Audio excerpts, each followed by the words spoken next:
বৃত্তের বহিস্থ কোনো বিন্দু থেকে বৃত্তটির একটি স্পর্শক আঁকতে হবে, অর্থাৎ বৃত্তের বাইরে একটা বিন্দু দেওয়া আছে, ওই বিন্দু থেকে বৃত্ততে একটা স্পর্শক বা দুইটা স্পর্শক আঁকতে হবে বলা হয়। যদি আমরা এখানে দুইটা স্পর্শক আঁকা দেখাবো তোমাদের, তো দেখো প্রথমে যেটা করতে হবে সেটা হলো একটা নির্দিষ্ট মাপের, হয়তো বা পরীক্ষার সময় যে কোনো একটা মাপ বলা থাকতে পারে, তোমাদের একটা নির্দিষ্ট ব্যাসার্ধ দেওয়া থাকবে, ওই ব্যাসার্ধ অনুযায়ী আগে বৃত্তটা আঁকতে হবে। ধরো আমি আনুমানিক 3 সেন্টিমিটার নিলাম, এই 3 সেন্টিমিটারের মাপ নিয়ে একটা ব্যাসার্ধ আঁকতে হবে, বৃত্ত আঁকতে হবে তোমাদের। প্রথম বৃত্ত যেটা, এখানে কিন্তু দুইটা বৃত্ত, দেখছো কোন মাপ নিছি, যতটুকু ব্যাসার্ধ দেওয়া আছে, ধরো আনুমানিক আমি এখানে 3 সেমি ধরছি, ওইটা সমান করে একটা বৃত্ত আছে, এই যে আমরা বৃত্তটা আঁকা নিতে পারলাম। এবার এই বৃত্তটা থেকে এটা ব্যাসার্ধ কত ছিল, 3 ছিল। ধরো আমি আরও একটু বাড়তি করি, 3-এর থেকে আরেকটু বাড়তি কত হতে পারে, 4, 4.5 এরকম হতে পারে। ধরো আমি আনুমানিক 4.5, এখান থেকে 4.5 নিলাম। 4.5 নিলে একটু বেশি বড় হয়ে যাবো, আপাতত আমি 4 নিই। সহজ কথা, এটা যতটুকু থাকবে এটা থেকে একটু বড় করে নিলাম, ঠিক আছে। এই বড় করে নেওয়ার পরে এই রেখাটারে অর্ধেক করবে, এখানে টোটালি একটা রেখা পাওয়া গেছে না, এটারে পুরোপুরি অর্ধেক করতে হবে।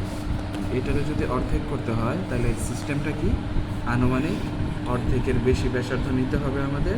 ধরো আমি একটু বড় করে নিই, অর্ধেকের বেশি ব্যাসার্ধ নিয়ে দুইটা চাপ আঁকতে হবে, আঁকা হইলো। এখন আবার ওই সিস্টেম, এই মাথা থেকে এই যে ওইটার উপরে আবার সেম মাপে এই যে আরও দুইটা চাপ আঁকা হইলো, ঠিক আছে। এখন এই দুইটা চাপ যদি বরাবর আমরা ধরি, স্কেল ধরি, তাহলে দেখো মধ্যবিন্দুটা পাওয়া গেছে, ঠিক আছে। মধ্যবিন্দুটা ডিসাইড করে নিলাম আমরা। এখন এই মধ্যবিন্দুর মধ্যে কম্পাসটা বসাবো, কম্পাসটা বসায় এইখান থেকে এই যে এই পর্যন্ত ব্যাসার্ধ নিয়ে আমরা একটা বৃত্ত আঁকা ফেলবো।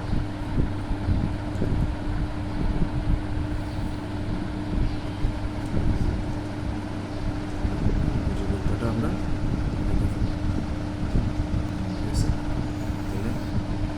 এখান থেকে বৃত্তটা হয়েছে। আচ্ছা, আমরা এখানে পুরো দাগটা আঁকতে পারি বইয়ের মতো করে, অতটুকু না দিয়ে আবার চলে অতটুকু আঁকতে পারি, এটা আমাদের বই যেহেতু পুরোটা দেওয়া, অতটা আমি পুরো দাগটা দিয়ে দেবো, ঠিক আছে।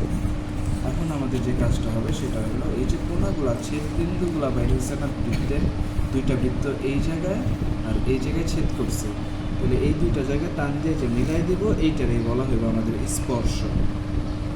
এই যে একটা, আবার এইখান থেকে একটা,